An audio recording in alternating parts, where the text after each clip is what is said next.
It was the first day of school after summer break. Students laughed and talked in the hallways. Everyone seemed excited, except for one girl. Her name was Sarah. She walked slowly through the gate, her head down, her hands holding a small bag. She wore plain clothes, no makeup, no jewelry, nothing fancy. She didn't look left or right. She didn't smile. She just walked straight to the classroom. Nobody knew her. She was new in school. As she entered the classroom, some students turned to look. A few whispered. One boy laughed and said, "Who's that? She looks like she came from a village." Sarah heard it, but she didn't say anything. She quietly walked to the last bench and sat down alone. The teacher walked in and looked around. "This is our new student," she said. "Her name is Sarah Malik. She just moved to this city. Please make her feel welcome." But no one said anything. Sarah looked at the blackboard. She didn't look at anyone. The teacher started the lesson, but the students kept staring at her, whispering, making jokes. The lonely lunch during lunch break, Sarah went to a quiet corner in the schoolyard. She opened her lunchbox and began to eat alone. Her food was simple, just roti and some vegetables. A group of popular students stood nearby, laughing loudly. There were 3 girls and 2 boys. The leader of the group was a tall boy named Rizwan. He was loud, proud, and always looking for fun, usually the wrong kind. One of the girls, Mewish, pointed at Sarah and laughed. "Why is she sitting alone like a ghost?" she said. Rizwan smirked. "Maybe she doesn't know how to talk. Maybe she's mute," he joked. Everyone laughed. Sarah kept eating. She didn't look at them. She didn't react. "She's so weird," another boy said. "Maybe she thinks she's better than us." "No," Rizwan replied. "She's just boring." The first target after school, Sarah walked out of the gate, still alone. Her steps were slow. She looked tired but not weak. There was something in her eyes, something silent but strong. Rizwan watched her from a distance. "She's too quiet," he said. "Let's make things a little fun tomorrow." The group agreed. They were ready to make Sarah their next target. Day 2. The game begins. The next morning, Sarah came early and sat in her usual back seat. The classroom slowly filled. As soon as Rizwan entered, he walked past her and accidentally dropped her books on the floor. "Oh no," he said, fake, smiling. "I didn't see your bag there." Sarah looked at him, then slowly picked up her books. She didn't say a word. "Don't be rude," Mewish added. "You should say thank you." Sarah stayed silent. Rizwan looked confused. "Does she even speak?" No reply. Some students giggled, but one boy in the class, Ali, didn't laugh. He kept watching Sarah with curiosity. She was strange, yes, but not in a bad way. She seemed peaceful, calm, like she didn't care what anyone thought. The whispering begins by the 3rd day. Rumors had spread. "She's a freak. She doesn't talk." "Maybe she has some mental problem," students whispered behind her back. Some laughed when she walked by. Some even threw paper balls at her during class. Sarah said nothing, not a single word. She came to class, took notes, ate lunch alone, went home. The only person who didn't join the others was Ali. One day during lunch, he walked over to her corner and sat down. "Hi," he said. Sarah looked at him surprised. No one had spoken to her like that in days. "I'm Ali," he said, again. "You don't have to talk. I just wanted to say you're not alone." Sarah gave a small nod, then she looked away. Ali smiled gently. "That's okay. I'll still sit here." And he did. The notebook incident on Friday. Something happened. Sarah forgot her notebook on her desk during break.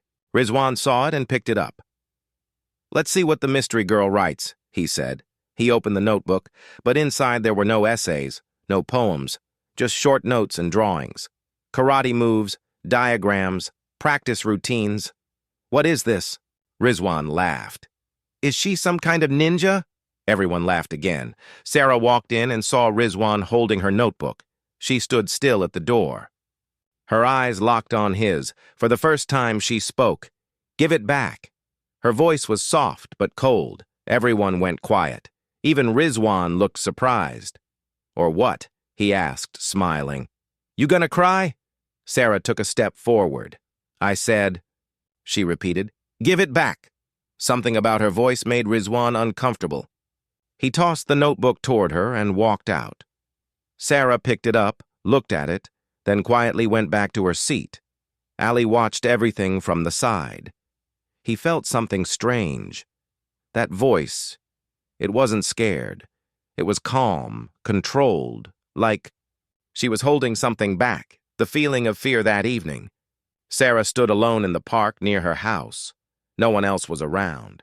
She took off her shoes, stood barefoot in the grass, and slowly began to move, her hands cutting through the air, her feet shifting with perfect balance. Kick, turn, block, strike. It was like a dance. But it was more than that. She was practicing, not like a beginner, like a black belt, like someone who had trained for years. She punched the air fast and sharp. Then she stopped, stood still, closed her eyes. She remembered her father's voice. "Control, Sarah. Control is power." She breathed slowly, calmly. Then she opened her eyes and whispered, "Not yet." The next week, the bullying became worse. Sarah still came to school quietly, every day. She sat at the same back bench. She didn't talk to anyone except Ali, who sometimes sat near her during lunch. He tried to be kind, but even he knew something was building up inside her, something silent but powerful. The others didn't stop. They were getting bolder. The water bottle tricket started with small things. One day, Rizwan walked past her desk and knocked over her water bottle on purpose. It spilled all over her notebook. "Oh no," he said with a fake, sad face. "I didn't see it." Sarah looked at her wet notebook, then at Rizwan.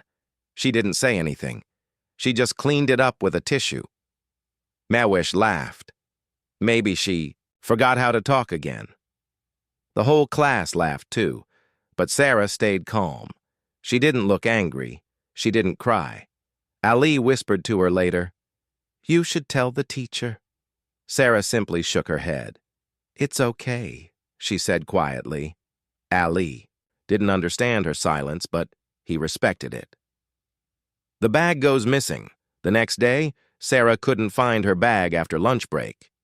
She searched the whole class. Everyone pretended not to know. Then Rizwan stood up and said loudly, "Maybe it grew legs and walked away." The class laughed again. Sarah turned and walked out of the classroom without a word.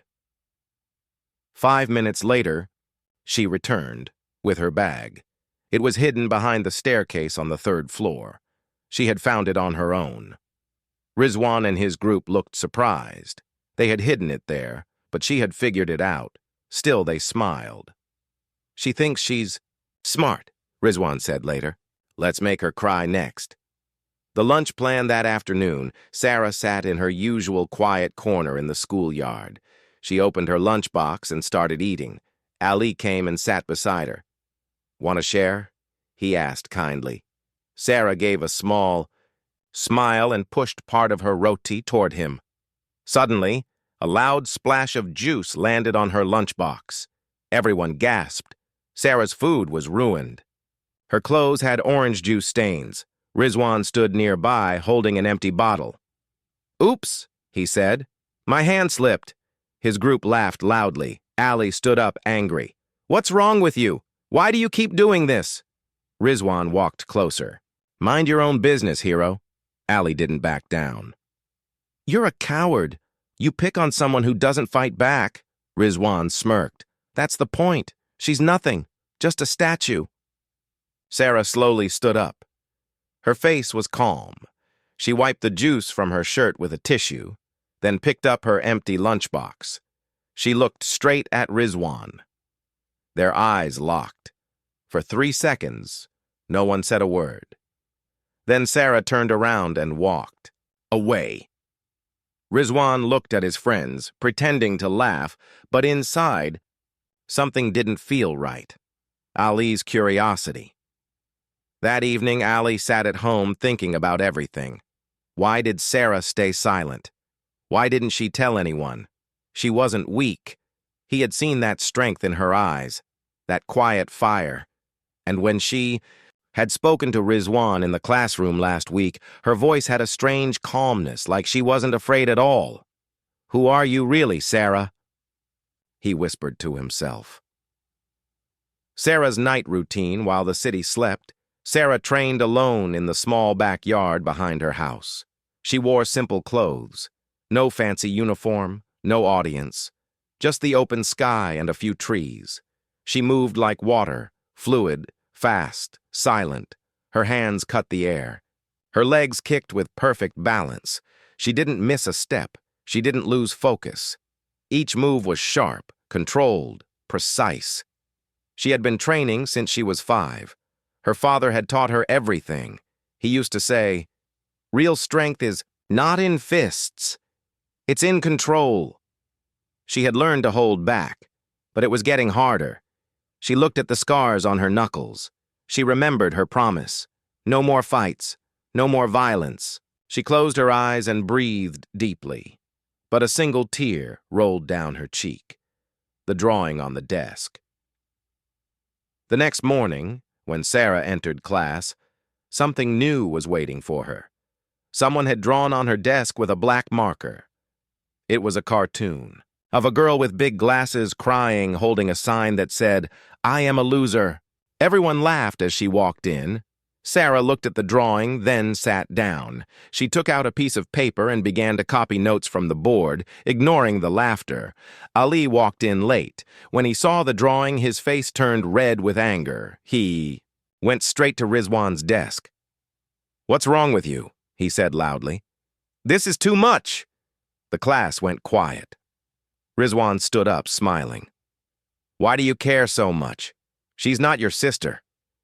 Ali didn't move. "You're going to pay for this one day.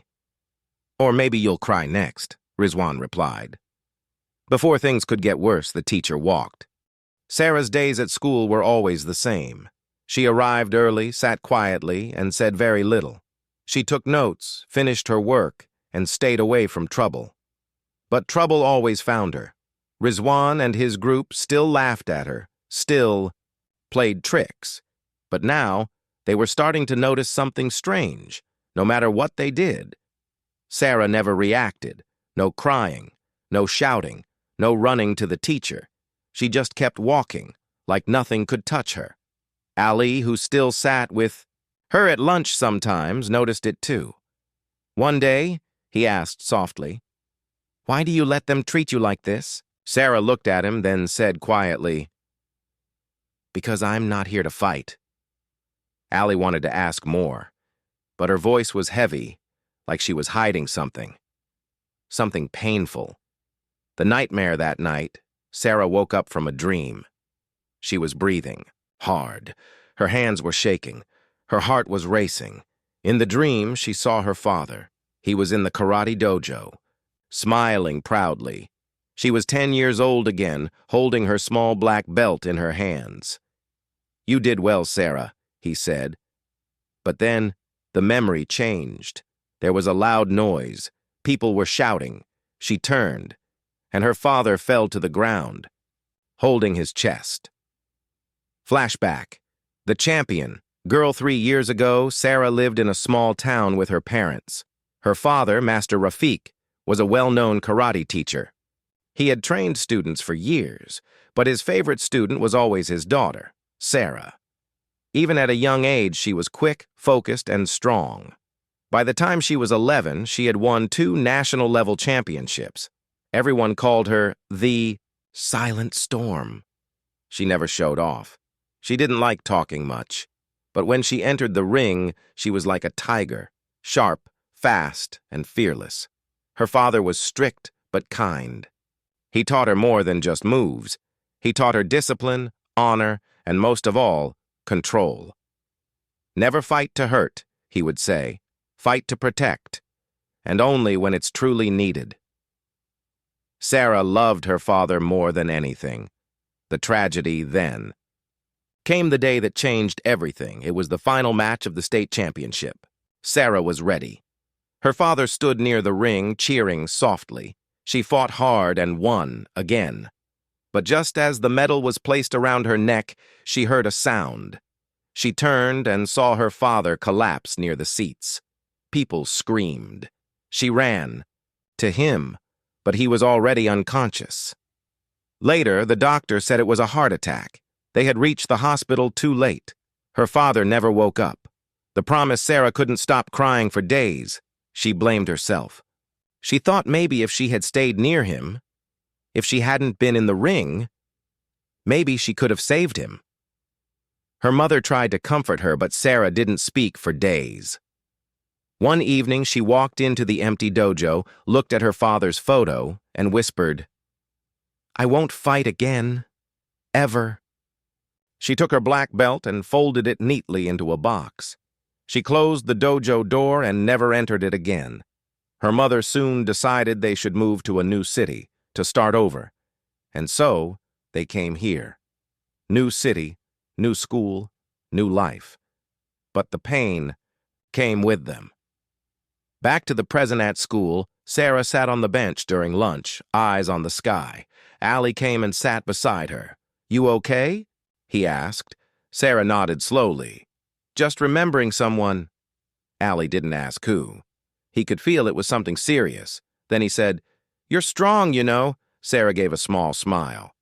"No, I'm just quiet." "No," Allie replied. "Strong. Quiet is just your way of hiding it." Sarah looked at him, surprised. No one had said that to her before, but she didn't reply. Rizwan's new plan. That afternoon, Rizwan and his group were sitting near the school canteen. "She's getting boring again," Maywish said. "She just ignores everything." Rizwan nodded. "Maybe we need to try something new." "What do you mean?" asked the other boy, Bilal. Rizwan leaned in, grinning. "I heard from a junior that she goes to the park alone every evening. Let's follow her. Maybe we'll catch her doing something weird." "Like what?" Maywish laughed. "I don't know," Rizwan smirked. "But I'm sure the quiet girl has some dirty little secrets." A secret revealed that evening. Sarah stood in the park. She had checked carefully. No one was around. She stood near a tree, closed her eyes, and began to move. Her body flowed like wind. Her hands cut the air. Her feet moved with speed and grace. Strike, turn, block, kick. She didn't wear a uniform. She didn't wear shoes. But she moved with perfect technique. Years of training flowed from her like water from a river. She was fast, strong, silent. She was still the silent storm, but this time, only the trees were watching. Or so she thought. Behind a wall hidden in the shadows, Rizwan and his friends watched in shock. "What the?" Maywish whispered. "Is she a fighter?" Bilal asked, eyes wide. "She's a black belt," Rizwan said quietly. Sarah finished her moves, bowed to the tree, and walked away. The group didn't follow her home. They just stood there, silent. For the first time, Rizwan felt fear. The storm is coming. At home, Sarah sat on her bed, holding a small wooden box. She opened it slowly. Inside was her black belt. She touched it with her fingers. Her eyes were wet. "I promised I wouldn't fight again," she whispered. "But how long can I stay silent?" She closed the box and put it back under her bed. But something had changed. The storm inside her heart was no longer sleeping. It was waking up. The next day, school felt different. Sarah walked into class like always, quiet, calm, alone. But something had changed behind her back. Rizwan knew her secret now. He had seen her training in the park. He had seen her speed, her strength. He had seen the truth. Sarah wasn't weak. She was dangerous. but instead of fear, he felt anger. "She thinks she's better than us," he said to his group. "She's been hiding it all this time." "Maybe she's scared to use it," Mawish said. "Exactly." Rizwan smiled coldly. "So let's break her. A new kind of plan this time." Rizwan didn't want to throw juice or steal her bag. He wanted to hit her where it hurt the most. Her name, her silence, her peace. During lunch, he handed a small USB to the computer lab assistant. "Sir, can you please play this for our class? It's for our group project. Miss said it's okay." The teacher didn't check. He nodded and loaded the file on the projector. The video. When the bell rang, everyone came into class, chatting and laughing. Sarah sat in her seat. Ali walked in and smiled at her. Then the lights went off, and the projector came on. At first, it showed a black screen with loud music. Then words appeared. "Who is the real Sarah?" Sarah looked up, confused. The video showed hidden footage, clips from the park. Sarah, practicing karate alone, punching, kicking, moving fast like a professional. The class gasped. "Wait, is that her? She's a fighter?" Then another clip, played. An edited cartoon version of Sarah punching other students. Fake punches, sound effects. Laughter added in. It ended with the words, "Sarah the silent ninja, scared to fight, too weak to speak." The class burst into laughter. Some clapped. Some whistled. Even the teacher looked confused. Sarah sat still. Her face didn't move, but her hands were shaking slightly. Ali stood up. "Who did this? This is wrong." Rizwan leaned back in his seat, smiling. "Relax, it's just a joke," he said. The teacher turned off the projector, but the damage was done.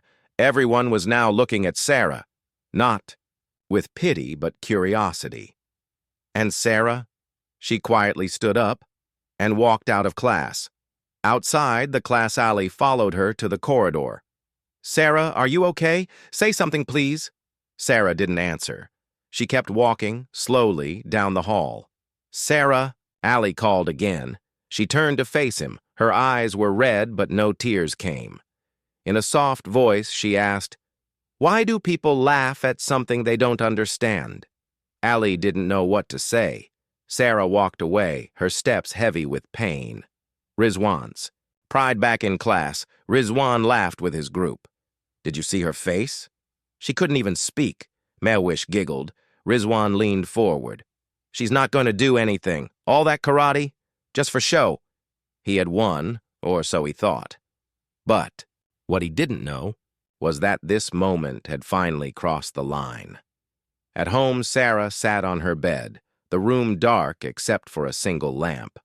Her mother knocked gently. "Are you okay?" Sarah nodded. "Just tired." Her mother sat beside her and said softly, "Your father would be proud of you." Sarah looked down.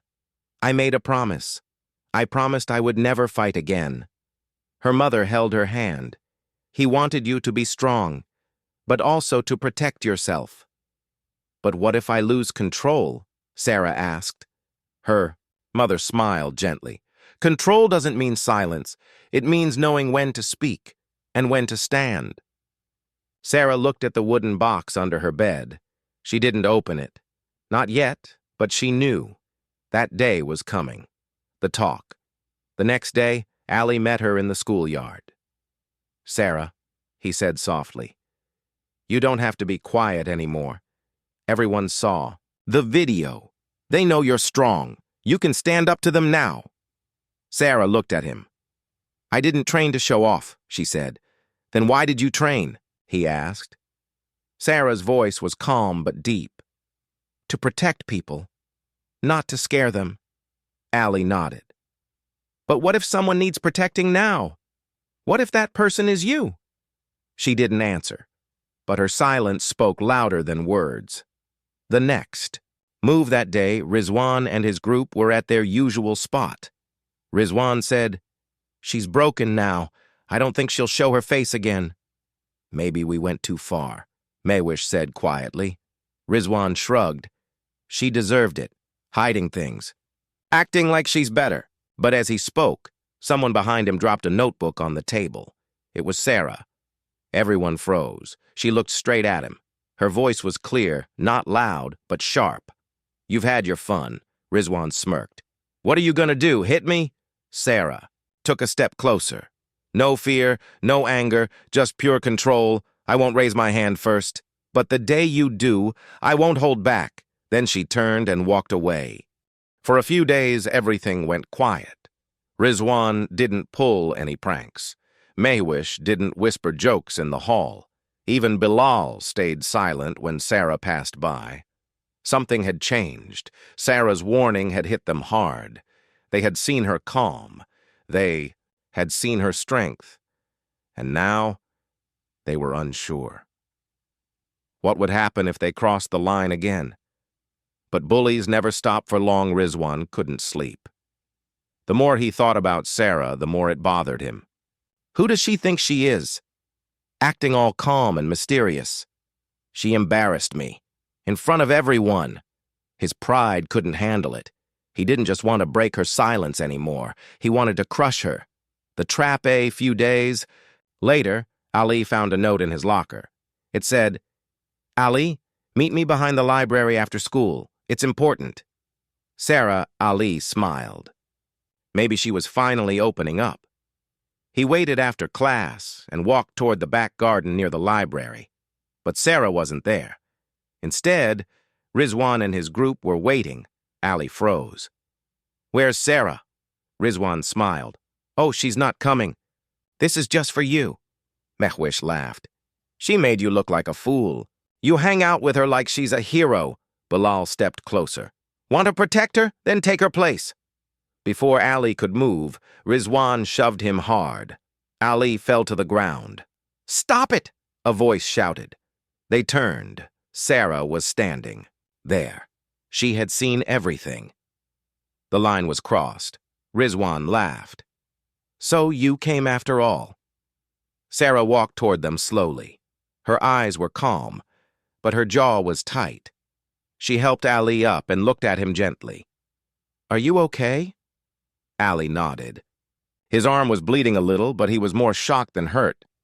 Sarah turned to Rizwan. "You hurt someone else just to get to me?" Rizwan stepped forward. "What are you going to do now, black belt girl?" "Hit me?" Sarah didn't move. "I gave you a chance to stop," she said. Rizwan smirked and raised his hand to push her. But before he could touch her, she moved. The silent storm awakens. In one smooth motion, Sarah grabbed his wrist and twisted it behind his back. He gasped in pain. She didn't punch. She didn't kick. She just held his arm firmly. "Don't ever try to hurt anyone again," she said, her voice ice cold. Then she let go. Rizwan stumbled back, shocked. You really are a fighter," he whispered. "No," she replied. "I'm a protector." The crowd gathers. A few students had seen the scene. By the time Sarah walked away, people were whispering, "She's the black belt girl. She's strong, but calm." She could have hurt him, but she didn't. Rizwan sat on the grass holding his arm. He wasn't hurt badly, but his ego, it was broken. That night at home, Sarah opened the wooden box. She took out her black belt. This time she didn't cry. She tied it around her wrist, not to fight, but to remember. She looked at her father's photo. "I'm not hiding anymore, Baba. I didn't break my promise. I only protected. Just like you taught me." To be continued. In Part 6, whispers become truth. The school starts talking. Rumors grow, stories spread. Sarah becomes more than just a quiet girl. She becomes a legend. But fame brings danger, and the next challenge will test more than just her strength. The next morning at school, something was different. Sarah walked through the front gate like always, quiet and calm. But this time, everyone was watching her. Some looked surprised, some smiled softly, others just moved out of her way. No one laughed. No one whispered behind her back. The video of what happened behind the library had spread fast. Sarah hadn't hit Rizwan. She didn't scream or lose control, but she had shown strength, real strength. And the school? They had finally seen who she really was. The rumors begin. She held Rizwan with just one hand. I heard she trained with real soldiers.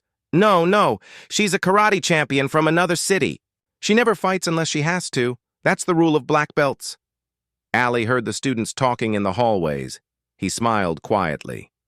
All this time, he had known Sarah was different. But now, everyone else knew too. The teachers. Take notice. That. Afternoon, the principal called Sarah to his office. She walked in quietly. Her mother was already there, sitting across from him. The principal looked at her kindly. Sarah, I've heard what happened. Sarah nodded, her hands folded in her lap. I also saw the video, he added. You didn't hurt anyone. You only protected your friend. He paused, then smiled gently. I'm proud of your control. Many students would have acted with anger. Sarah didn't smile, but her eyes showed a small light. Her mother held her hand. The principal continued. Would you like to lead the school self-defense club? Sarah looked up, surprised. I haven't trained in a long time, she said softly. But you still remember everything? Her mother said. Sarah took a deep breath. Maybe. This was a new beginning. Back in class. When Sarah returned, the class grew silent. But this time, it wasn't the awkward kind of silence. It was respect. Even Rizwan didn't say anything. He kept his head low and avoided her eyes. Later, when the bell rang, he walked up to her slowly. Everyone watched. He stood in front of her and spoke in a quiet voice. I crossed the line. I'm sorry. Sarah didn't reply at first. Then she said, It's not about saying sorry. It's about changing. Rizwan nodded and walked away. Sarah didn't smile, but deep inside, a small weight had lifted. The club begins. The next week, posters went up across the school. Self-Defense Club. Learn to be calm, strong, and safe with Sarah Rafiq. At first, only a few students joined. But by the second week, the room was full. Girls and boys stood in lines, copying her moves. Punch, block, step, breathe. Sarah didn't yell like a coach. She taught with silence, with focus, with calm. And her quiet style became her power. Even Ali joined. He wasn't great at karate, but he learned fast. Sarah helped him without judgment. For the first time, she was leading without hiding. A new challenge grows, but not everyone liked it. In a school across the city, a group of senior students saw her. Video online. One of them, Hamza, a tough boy with a history of street fights, watched the clip. A girl stopped a guy with one move? He laughed. This can't be real, another boy added. She's famous now. Even our juniors talk about her. Hamza's eyes narrowed. Maybe it's time someone tested the legend. The calm. Before the storm that evening, Sarah stood in the park where she used to train in secret. Now she wasn't hiding anymore. She moved with focus, her black belt tied around her wrist. Ali walked up with 2 cold drinks. Still training? He asked. Always, she smiled softly. You've changed, he said. No, she replied. I've just stopped hiding who I really am. They sat on the bench quietly, the sun setting behind the trees.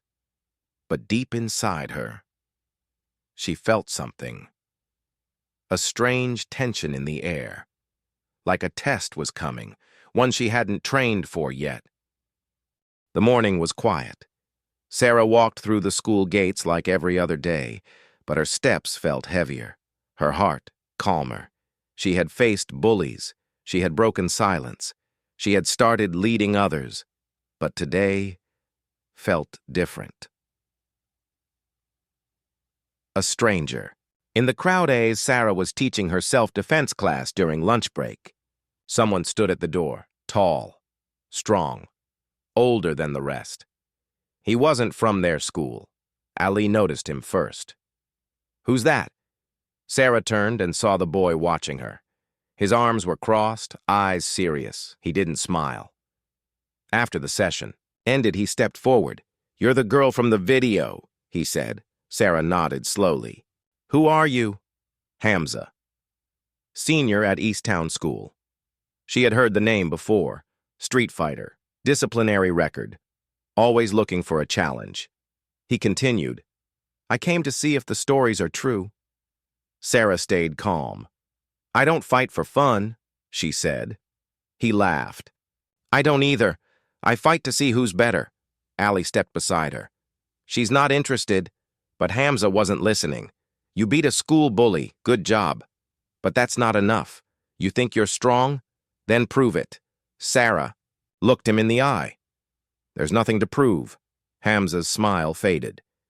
"Then you're just another name hiding behind stories." He walked out, but not before saying one last thing. "I'll be at the park, tomorrow, 5 p.m.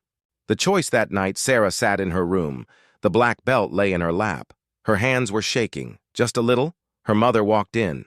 "You look tired," she said. Sarah nodded. "There's a boy. He wants to fight me, to prove something." "Do you want to fight?" her mother asked gently. "No," Sarah whispered. "But I don't want to run either." Her mother sat beside her.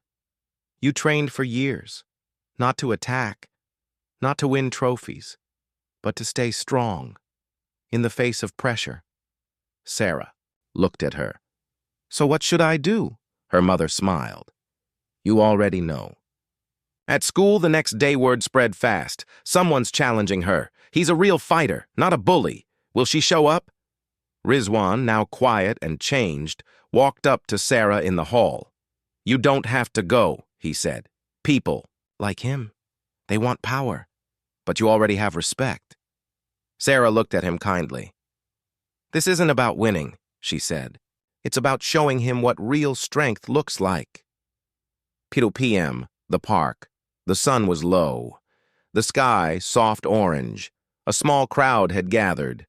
Students from both schools. Hamza stood in the center of the grass field, stretching his arms. Then she appeared. Sarah walked in slowly, calm, focused, controlled. No fear on her face, no anger in her eyes, just silence.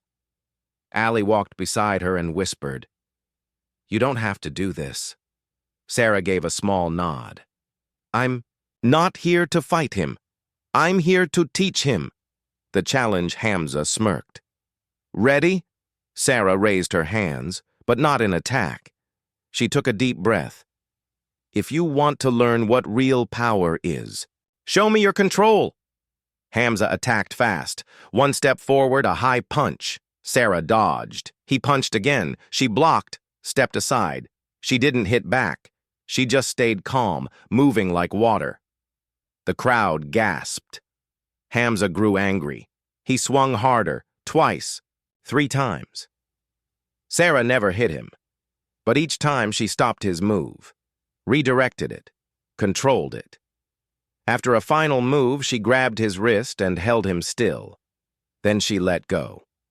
The moment of truth, Hamza stood frozen, breathing heavy. Sarah looked him in the eye. "You're strong," she said quietly, "but strength without control is just noise." He didn't speak. The crowd was silent. Then he took a step back and nodded once. No more fighting. No more words. He just walked away. That night, Sarah sat on her rooftop under the stars. Ali sat beside her, sipping juice. "You didn't throw a single punch," he said, amazed. Sarah smiled softly. "Because I didn't need to." Ali looked at her. "You really are something." Sarah looked up at the sky. "I'm just a girl who learned how to stand when it mattered." A week had passed since the park. No fights, no challenges, no more whispers. But something had changed, not just in Sarah, but in the whole school. Students walked with more care, spoke with more respect. Even Rizwan had joined the self-defense club.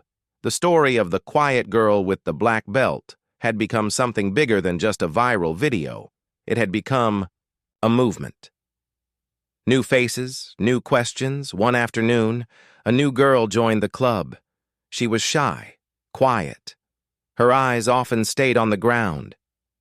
Sarah noticed. After the session, she sat beside the girl and asked, "Is everything okay?" The girl nodded slowly, then whispered, "Some boys from my street tease me when I walk home." Sarah didn't interrupt. "I want to learn to fight," the girl said, "so they'll leave me alone." Sarah thought for a moment, then said, "I'll teach you how to stand strong, but not just with fists." The girl looked up, surprised. "Strength," Sarah said, "starts inside. When you believe you're worth protecting." The community grows soon. More students joined, not just because they wanted to fight, but because they wanted to feel safe, heard, seen. Sarah started holding small sessions after school, teaching not just moves, but lessons. How to walk with confidence, how to say no without fear, how to speak up, not with anger, but with courage. Ali helped too. So did Maywish and Bilal, who had both changed after seeing Sarah's truth. Even Rizwan became a quiet leader in the back, helping younger boys stay focused. An invitation one day, the principal called Sarah into his office again. "You've done more than I ever expected," he said. Sarah smiled quietly. "There's a citywide youth leadership program," he continued. "They're looking for strong voices. I want to recommend you." Sarah paused. "To lead?" The principal nodded. "You have something rare, Sarah. You fight without fighting." That night, Sarah sat alone in her room. She opened her wooden box again. Her black belt lay folded neatly inside. This time, she didn't wear it. She just held it gently, running her fingers across the fabric. Then she whispered, "Thank you, Baba. You taught me to fight with calm, to protect, not destroy, to lead without shouting." She looked in the mirror, not at a fighter, but at a leader. The last lesson. At the end of the week, she stood in front of the self-defense group, now bigger than ever. She said, "Everyone thinks power is about being the loudest, the strongest, the fastest." She paused. "But real power is staying calm when the world tries to shake you." The room was silent. Sarah continued, "You don't have to fight every battle. Sometimes walking away is braver than standing still. Sometimes helping others fight their own battles is the truest kind of strength." She looked around. "All of you have power. You just have to believe in it." And with that, she stepped down, not as a fighter, but as a guide.